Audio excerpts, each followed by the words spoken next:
Suicided by Yoshinaga Yoshiaki. September 28, 2003. My wife, Tatsumi Saki, died today. June 17, 2001.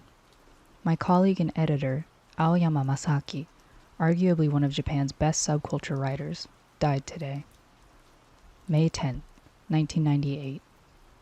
Nekojiru, a colleague and friend of mine, a one-of-a-kind manga artist with a cult following, died today. What they have in common is that they were all irreplaceable to me. They were moody, but very charming and blessed with incredible talent. And then, they killed themselves. Every year, over 34,000 people die by suicide in Japan. But the grief of those 34,000 people alone doesn't end there. The grief compounds. Suicide brings the death of parents, siblings, lovers, friends, and coworkers. The number of deaths grows and grows, a tragic spiral that claims 300,000, 500,000, even over 1 million people. I found that the only way to heal from this was to write. Rather than simply wallowing in my grief, I had to make it meaningful somehow. Otherwise, I'd drown in it, and there would be no hope of salvation. I'd never be able to escape from it. In short, suicide isn't pretty. Anyhow, I just want to get what happened to me out of my system. The loss I've endured will drive me crazy otherwise. My mind is already crumbling. I want writing to act as the shock therapy I need to bring me back to my senses. My wife will never come back. I'll never see her again. I can't accept that. I'll never accept that. That's why I write. Do people who commit suicide not think of the damage it will cause to others around them? Are they overwhelmed by their own pain? It must have been excruciatingly painful. But my wife and Nekojiru died out of pride. I feel that way at times. Dying out of pride, it may seem noble at a first glance, but it's the most selfish act ever. They probably believe dying to be easier than living. They probably wanted to be at peace. Right now I feel so sad and alone to the point of madness. I wonder if my wife Saki would understand my pain. Living may be harder than dying, but I'm going to live. Dying is like running away. Most people don't. They instead desperately survive in this cruel world. Will death really make things easier? I doubt it. No one knows what the afterlife holds. What's clear, though, is that they will never again be able to come into contact with myself and the living.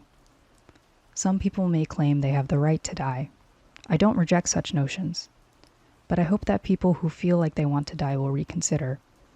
That's why I'm writing this book, from pure emotion, not logic. In these times, relying too much on logic can make you pessimistic, so I want to advocate for living with emotion, because losing someone to death is true suffering. Don't you agree, Saki? I'm in so much pain I could die. You were a kind person, weren't you? You understand my pain. The dead never come back. Death is irreversible. There's nothing I can do. Yet I can't come to terms with it. So I will write honestly about the truth behind suicide and the grief and regret of those left behind. Rather than exploring the reasons someone may kill themselves, I will consider suicide from the perspective of the widowed, the one left behind among the living, so that there will never be more people like myself who have been suicided. Writing is all I have left in this life. Chapter 1. My wife, Saki. Left-brained and right-brained.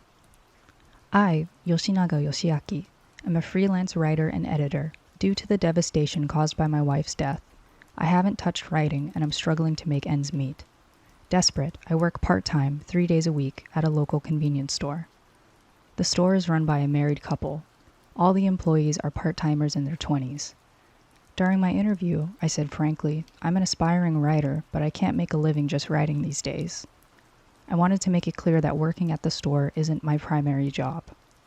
My primary job is writing, after all. Thankfully, the store owner hired me. You're a college graduate, the owner said after reviewing my resume. I was the only one there with a college degree. I settled on a part-time schedule at the convenience store and gave my editors as much notice as possible. They were considerate enough to let me cancel my freelance contract for the time being. I worked 8 hours a day from 8 a.m. to 5 p.m., excluding breaks. It was my first time dealing with customers and working a cash register. The owner told me to refrain from wearing flashy clothes while on shift. I don't usually wear particularly garish clothes.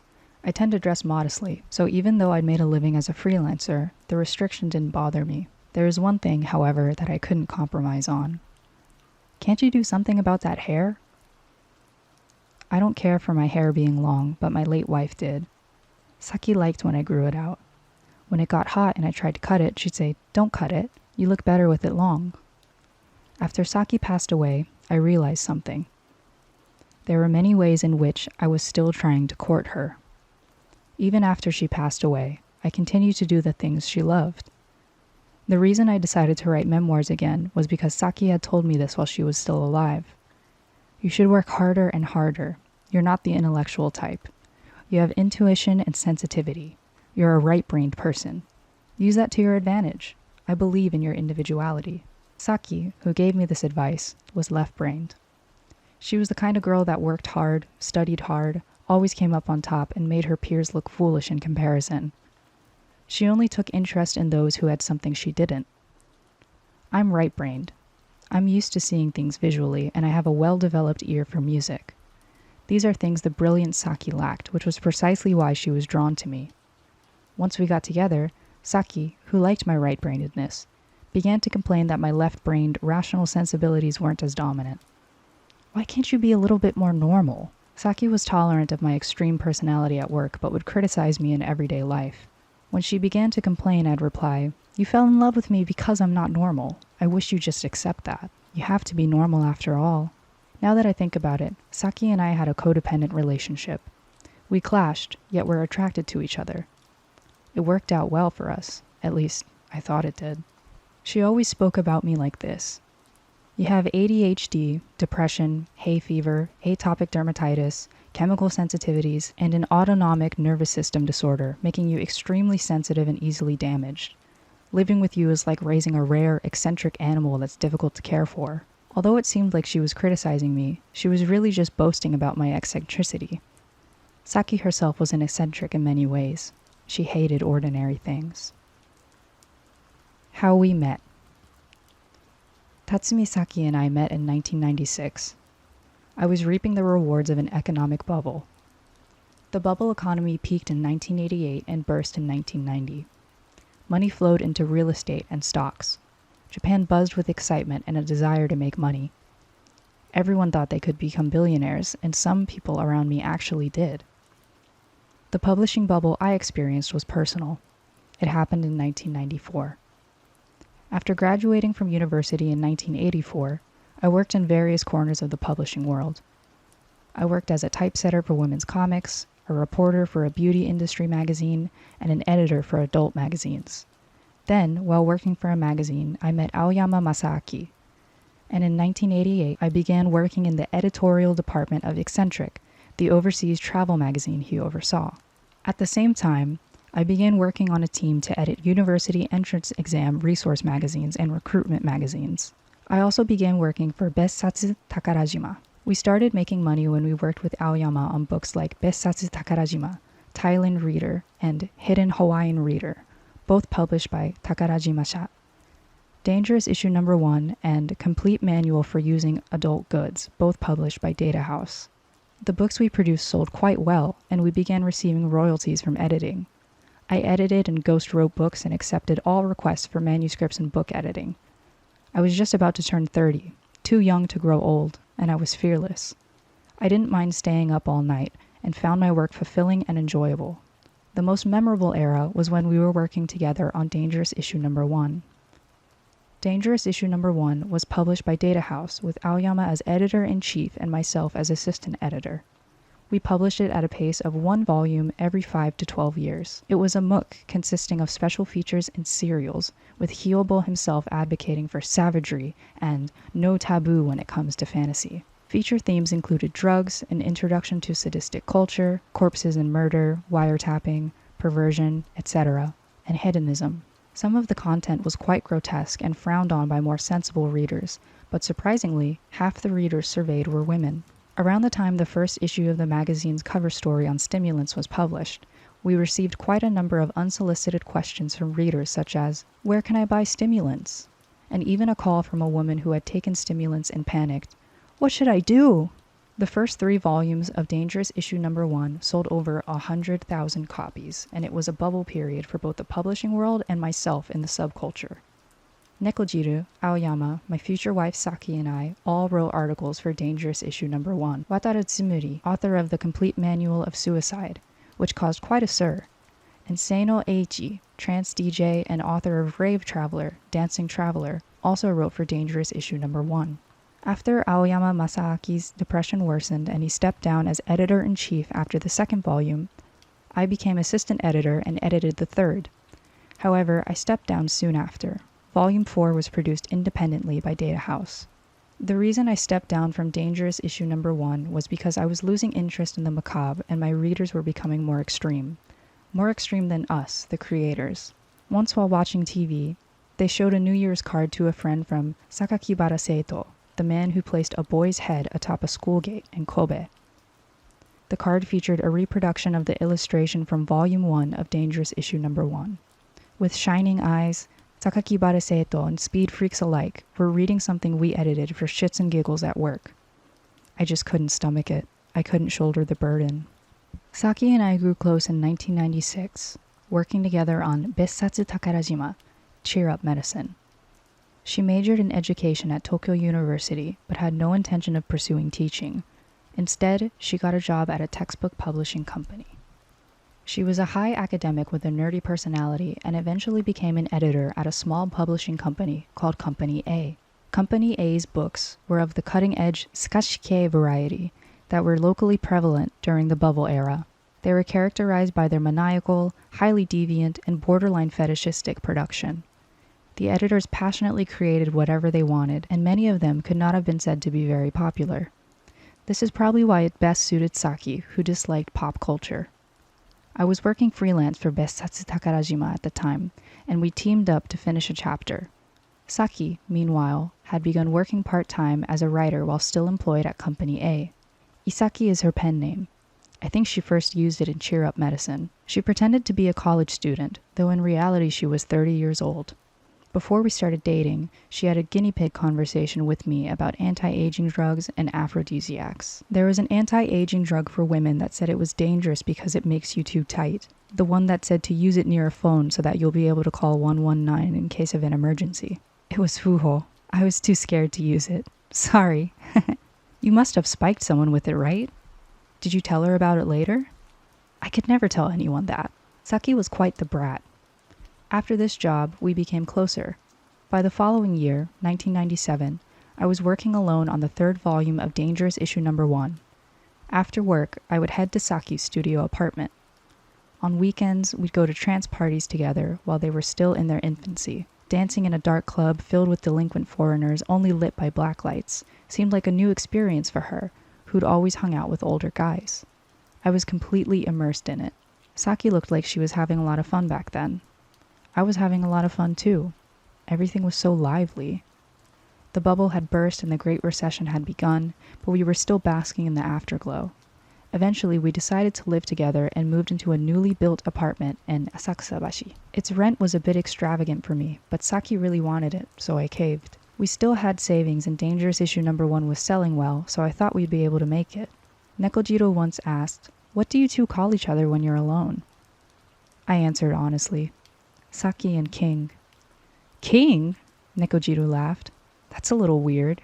When we were alone, Saki called me King. The apartment was her castle. Saki was, in a sense, a princess. Perhaps calling me King reflected her desire to depend on me. Psychedelic and trance. My wife's work as Isaki included co-writing a series on techno and trance music with me for magazines like Bessatsu Takarajima, Dangerous issue number 1, and the delinquent magazine Burst, where tattoos and drugs graced the pages. In 2002, she single-handedly edited a stylish graphic book with a yellow vinyl cover called 2-:/special feature drugs for a publisher called Studio Parabolica. This book holds one of my most precious memories. Around the same time, I also edited a visual book called Psychedelic and Trance, featuring mesmerizing digital psychedelic art. It was a toy-like book with special 3D glasses. One summer, while on a date to Odaiba, we passed by Village Vanguard, a subculture store that sold merchandise and books. "Shall we take a look?" I said. So we went inside. There, I found 2 copies of 2-:+ special feature drugs and psychedelic and trance, stacked side by side. Saki, upon seeing them, happily exclaimed, "We have matching books!" It felt like they were our children. I still treasure the books Saki created. Enlarged yellow, green, and brown seashells with rays of light forming mandalas adorned the color pages. The production of psychedelic and trance was influenced by drugs, by the brilliant colors and infinitely expanding beauty I saw on an LSD trip. Heroin, cocaine, marijuana, acid, psychotropic drugs. This book covered every drug that affects human emotions. It included a bibliography of specialized books on drugs and records that have been influenced by drugs. For example, it explains how John Lennon's "Tomorrow Never Knows," included on the Beatles' album Revolver, was written based on the hallucinations he experienced when he took LSD as if he were eating 3 meals a day. It provided a detailed, beginner-friendly explanation of what drugs are and what drug-influenced culture is like, packaged in stylish feminine aesthetics. Saki, who had little experience with illegal drugs, must have created this book because of me. She compiled nearly 20 pages using my experience and commissioned a manuscript from a writer friend of mine. Each graphic was made using things I had laying around at home. I think she was able to create them without spending too much time or money.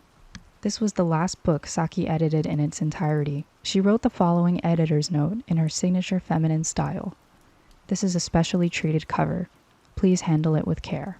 The Sound Addict Society. Saki, myself, Aoyama, and Nekojiru. 3 suicide victims and I ran in the same circles. We all made a living in the subculture publishing industry, and we were all immersed in the rave culture that began in Japan around 1994. Raving refers to collective outdoor dancing. By dancing mindlessly to music and nature, people can reach religious or spiritual heights. They may even reach a state of natural tripping without the use of drugs. Author Seino Eiichi wrote the non-fiction book Rave Traveler based on his own experiences, and his novel, Dead End Sky, won the 8th Bungakukai Newcomer Award. Rave culture has come to establish a strong set of values amongst young people. We dance our hearts out in groups at Yoyogi Park.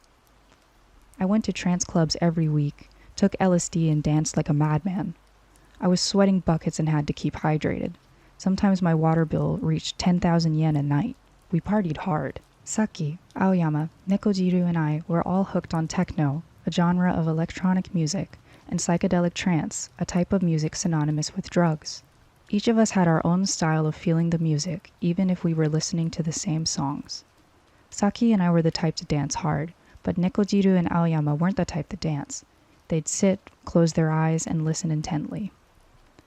While working in the underground publishing industry, we frequented clubs and raves, and sometimes held sound addict parties in someone's house. We were a group of people that could lose ourselves in the music. We could listen to music and trip without a care in the world. An air of excitement, like the dregs of the bubble era, enveloped us. I thought our frenzied dancing would last forever. I wasn't thinking about the future. We danced and danced and danced. Worries, anxieties, anger, and grief flew to the wind as we danced the night away. But we couldn't dance forever. Nekojiru led the way, and one by one we lost our enthusiasm. Aoyama followed, and then... The world is full of idiots. Tatsumi Saki was a brilliant young woman. She was precocious and goal-oriented, and only interested in people who were interesting or useful to her. In the movie A Town with the Cupola, there is a scene in which poor Yoshinaga Sayuri checks out a school that she's always dreamed of attending. Saki told me that her father was overjoyed when his daughter got into that school. She went on to a high school in her hometown of Saitama Prefecture. The girls' school was nationally renowned, with the highest average score among all the prefectural high schools. Saki was a natural academic. Her father loved her unconditionally, without understanding her essential individuality. I think he listened to every word she said. That never changed, even up until her death. He doted on his daughter. Saki's parents spoiled her rotten, saying things like, "Saki is smart, honest, and cheerful." But they didn't show it. They were proud and, in some ways, arrogant. Saki once said, Mukayaki isn't stupid, so why would she go and marry a guy like that? Among Saki's upperclassmen in high school was the entertainer Mukayaki, who underwent a hysterectomy but refused to give up on raising a family and traveled to the United States for a surrogate. When she held a press conference, Takada Nobuhiko appeared on the TV screen. Saki loved martial arts, but hated Takada Nobuhiko. She loved professional wrestling and didn't mind macho men. "Why do you dislike him?" I asked. "I don't like his attitude. He's shallow and showy, and he looks really stupid. Tiger Jeet Singh is more mature. He's my type." I couldn't believe a villainous wrestler who specialized in saber-wielding attacks is her type. When I asked if she had any other favorite fighters, she answered, I like Fujiwara Yoshiaki." It wasn't that she was trying to impress anyone. Deep down, Saki loved old-fashioned men. It had nothing to do with looks. Among baseball players, she said, En Natsu Yutaka is the best, even though he was once arrested for using stimulants. She was a big fan of Visconti and Tim Burton films. She watched Visconti's films as if they were boys' love. Death in Venice and Family Portrait. They all featured beautiful gay men. That's what Saki loved about them. She was open-minded and tolerant of gays and lesbians. She herself was queer, or rather, bisexual. Her lesbianism seemed to have already begun to blossom in middle school. Tim Burton's protagonists were always lonely, living on the margins of society. Saki, who hated popular culture, supported his films in which outlaws were the stars. In return, I introduced her to the works of Terry Gilliam and Paul Verhoeven. After graduating from high school, she was accepted into the National Academy of Arts and Sciences, partially to please her parents. Her parents wanted her to become a teacher. Saki, however, rebelled before graduating from university, insisting that she wouldn't become a teacher. She compromised and joined a textbook publishing company. Saki held herself with a sense of elitism and arrogance that made everyone around her seem foolish in comparison. "No matter where I am, everyone around me seems stupid," she'd say. Senior employees at the time included the self-proclaimed devilish Seizaki Hyakuro, who would later make his debut as a writer with Dangerous Issue No. 1 and editor Nicholas Cagey. This was likely one of the most fulfilling periods in her life. Comparing photos from her time at the textbook publishing company with those from after Company A, her gaze appears notably more vacant in the former. But with the collapse of the bubble economy, publishing companies like Company A became unsustainable, and the company dissolved in spring of 2001. Their somewhat posh approach to creating the cult books they aspired to was no longer possible. A change came over Saki. She began to realize that her youthful obsession with the posh yet highly perverse microculture was a mistake. Company A's sales were poor, and the pay was low, so she began working part-time as a freelance writer. I met Saki when we were both working for Company A and wanted to explore other ventures. We lived in very different worlds, but it was refreshing to share with each other. My influence led Saki to listen to techno and dance to trance. She was particularly receptive to my taste in music and aesthetics. She didn't show me her intellectual side too much. Saki was the daughter of a civil servant, but she'd been raised as a princess. She'd always behaved like a good girl in front of others. It was a strategic act of pretense, and she was a real performer, a demon at heart. She hid her intellect and maintained a cheerful and reserved demeanor. She never revealed her true self in front of just anyone. She was always acting, playing the role of the good Saki. At first, I was fooled by it. She never talked about challenging books, so she didn't seem particularly smart. But that was because she was accommodating me. In reality, she was much more intelligent than she appeared. When we first started dating, she acted very self-absorbed. But that didn't mean she was that kind of person. She also had a pessimistic side and carried a heavy burden in her heart. But really, I enjoyed spending time with her, even if she acted snooty. Like my family back home, however, I was a little hesitant to call someone who was almost 30 Saki-chan, so I started calling her Saki. The real Saki was a perverted little punk. She was a maniac. She was queer, or rather bisexual, and loved gay men and yaoi. She liked androgyny and fringe subcultures, repulsed by anything that appealed to the masses. She also had a strong interest in terrorism. When the Twin Towers in Manhattan were bombed, she was extremely excited. Allah is angry, she thought, and began reading books about Islam and the Middle East. Saki was addicted to reading. I imagine it must have been very painful for her when she finally became so depressed that she could no longer read. She was a narcissist with a high level of self-esteem and pride. She was the type of person who would die for her pride. Saki's younger brother told me that when she ran for student council president at her junior high school, she staged a public seppuku in imitation of Yukio Mishima. Saki was bisexual at that point.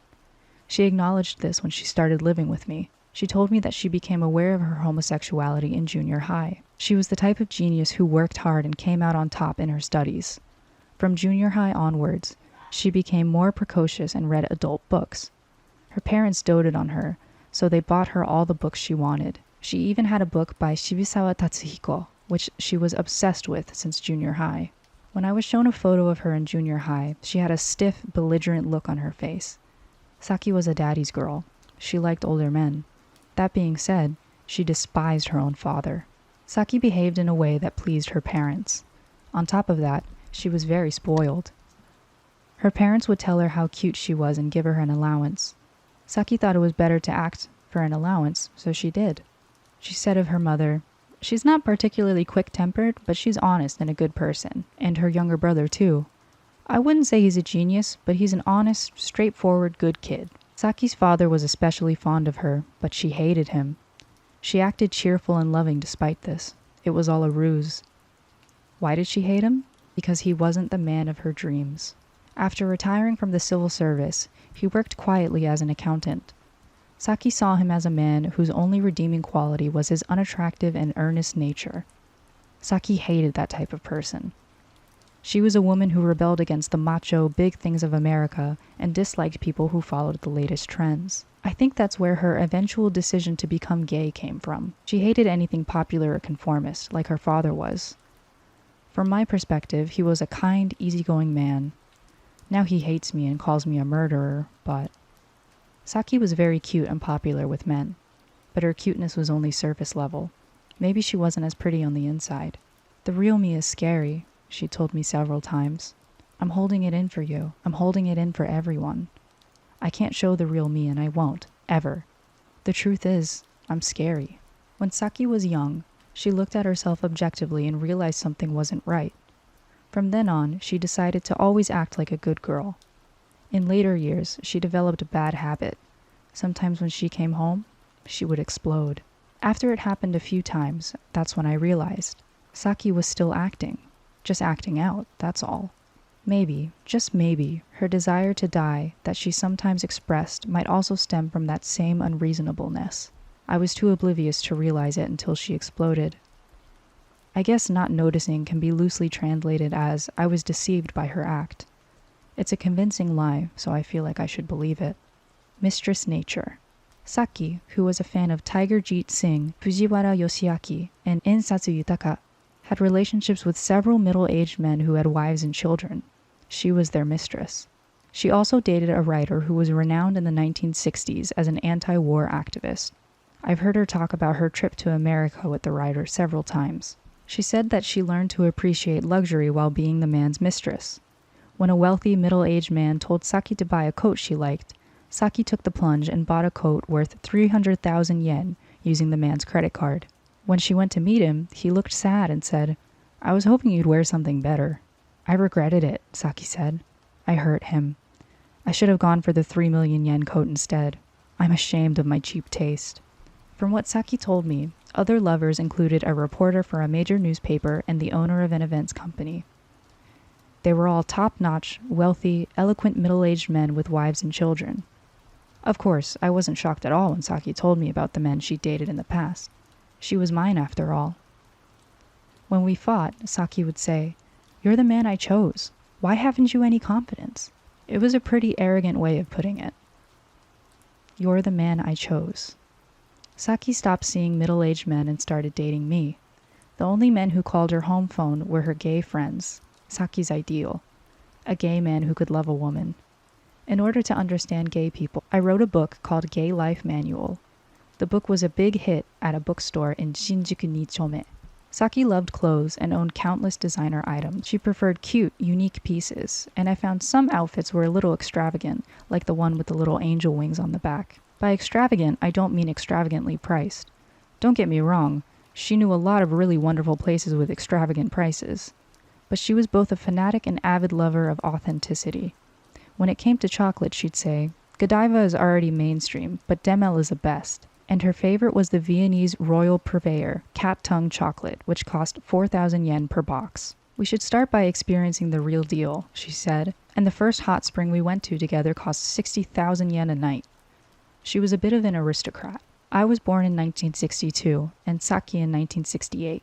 She used to have a techno-style haircut, but after she started hanging out with older guys, she'd ask the hairdresser to style her like Shaku Yumiko.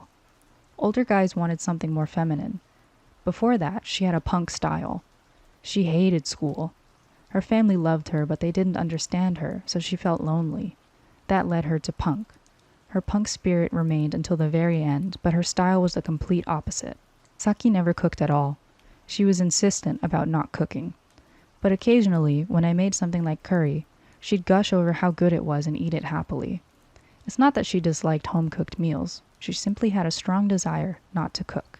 She wasn't interested in local stories like the news cameraman being shot, but she was well-versed in international conflicts. She was always up to date on the current situation on the front lines and around the world. Saki seemed to desire a climax like during the final war.